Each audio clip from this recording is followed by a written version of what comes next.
Kodeliki, Kodeliki, Henini, Henini, Kodeliki. From October 31st to November 1st. This festival was known as Samhain and has been celebrated for over 2,000 years, a time when the veil between our world and the other world was at its thinnest. Samhain may not have become the celebration it is today had it not been for the Great Irish Potato Famine. August 4th, 1846. No. The potatoes everywhere are black and withered. Fields of blackness, dead and rotten, putrefying before my eyes as I travel from place to place. In the space of less than a week, hope has turned to despair. I am seeing farmers digging in a frenzy with their bare hands to lift potatoes from the earth before they rot.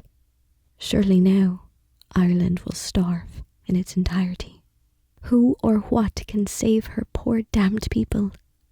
What nature of God could blight an entire nation of God-fearing folk for a second year running? I have been separated from those I love for too long. The Great Irish Potato Famine led over 500,000 Irish people to immigrate to America. They shared their traditions, and later Samhain became renamed by Christian leaders. Halloween, a way to reclaim the holiday and turn away from its indigenous roots as a holiday of darkness. The custom to go door to door to recite verses in exchange for treats merely turned into tricks for treats. Samhain is viewed by pagans as the first day of the dark half of the year. After Samhain, the days continue to shorten, until finally the shortest day of the year occurs, offering a welcome reminder that even though the cold, wintry season is now underway, the darkness does not last forever. The shortest day of the year, the moment in the year when Earth is tilted as far away from the sun as it will be all year. The day when we see the fewest hours of daylight. The shortest day and the longest night signals a powerful transition point between seasons that is impossible to ignore. Because of this, it's been celebrated and revered in ancient civilizations. A day to celebrate rebirth and renewal as the sun makes its way back to Earth. The winter solstice, the new year, and the season of the witch.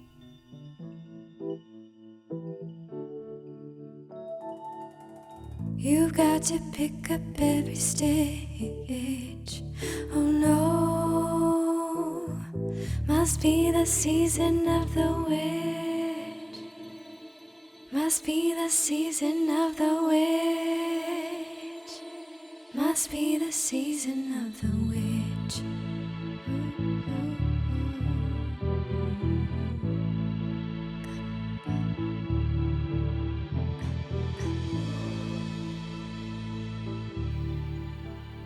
During the winter solstice, the Germanic people celebrated Yule, and fires were lit to symbolize the light and life-giving properties of the returning sun, which gave rise to the custom of burning a Yule log in honor of the god Thor. Sometimes a piece of the log was kept as a token of good luck and kindling for the following year's log. Sometimes it burned completely, and ashes were sprinkled on the fields as fertilizer, or kept as a good luck charm or medicine. In some traditions of Wicca and paganism, the Yule celebration comes from the Celtic legend of the battle between the young oak king and the holly king, The oak king, representing the light of the new year, tries each year to usurp the old holly king, the symbol of darkness. Some traditions of Yule we will see during Christmas time, such as the evergreen trees that were thought to have power over death and therefore were heavily used to urge the coming of the sun. Pagan author T. Thorne Coyle writes, "In the northern hemisphere, friends gather to celebrate the longest night. We may light candles or dance around bonfires. We may share festive meals or sing or pray. Some of us tell stories and keep vigil as a way of making certain that the sun will rise again. Something in us needs to know that at the end of the longest night, there will be light." In connecting with the natural world in a way that honors the sacred immanent in all things, we establish a resonance with the seasons. Ritual helps to shift our consciousness to reflect the outer world inside our inner landscape. The sun stands still within us, and time changes. After the longest night, we sing up the dawn. There is a rejoicing that even in the darkest time, the sun is not vanquished. Sol Invictus, the unconquered sun, is seen once again, staining the horizon with the promise of hope and brilliance. So the shortest day came, and the year died, and everywhere down the centuries of the snow-white world came people singing, dancing, to drive the dark away. They lighted candles in the winter trees. They hung their homes with evergreen. They burned beseeching fires all night long to keep the year alive. And when the New Year's sunshine blazed awake, they shouted, reveling. Through all the frosty ages, you can hear them echoing behind us. Listen. All the long echoes sing the same delight. This shortest day, as promise wakens in the sleeping land, they carol, fest, give thanks, and dearly love their friends, and hope for peace. And so do we, here, now, this year, and every year. Welcome, Yule. Susan Cooper, The Shortest Day.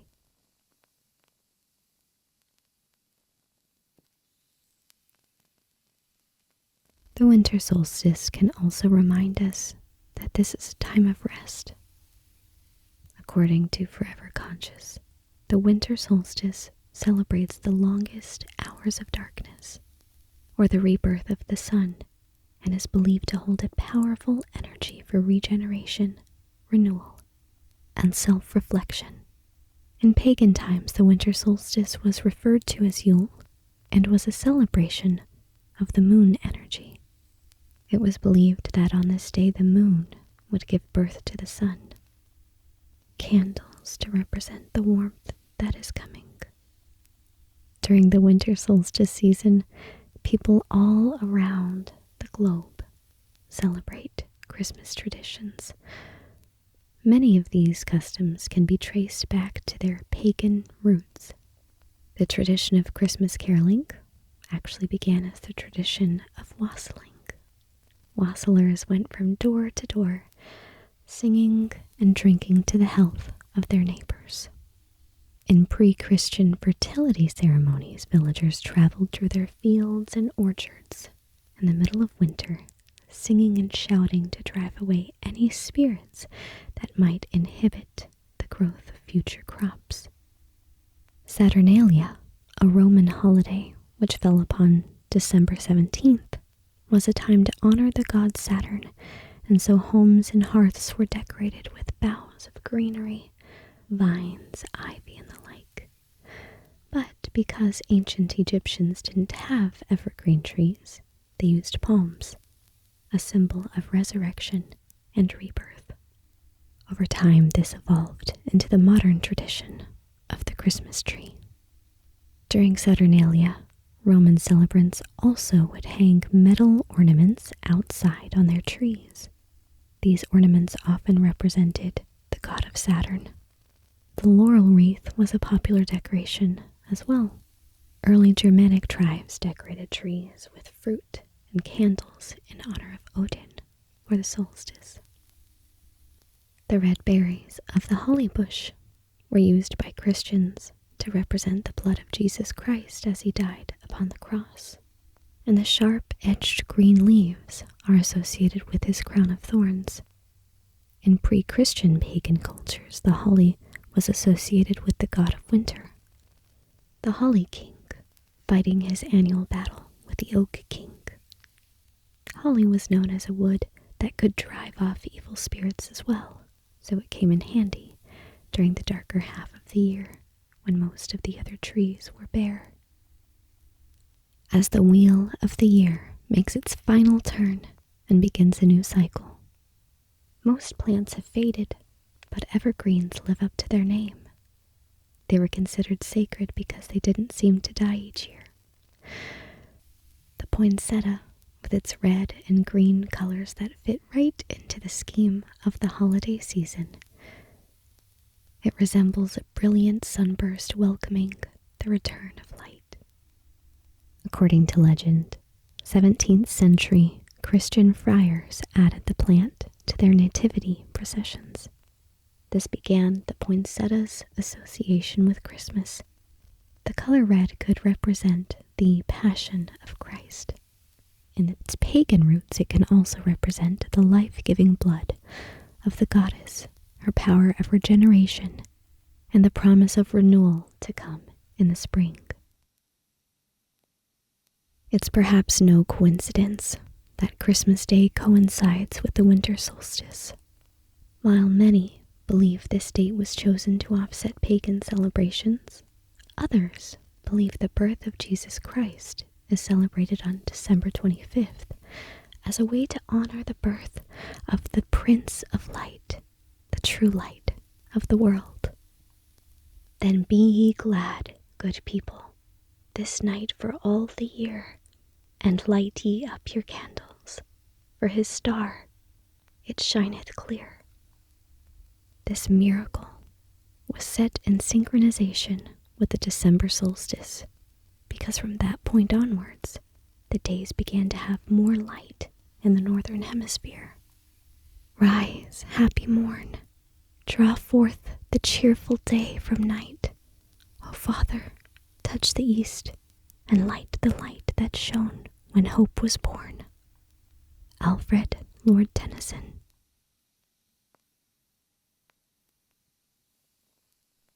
So whether you celebrate Yule or Christmas, the winter solstice, at least in the northern hemisphere, is certainly so.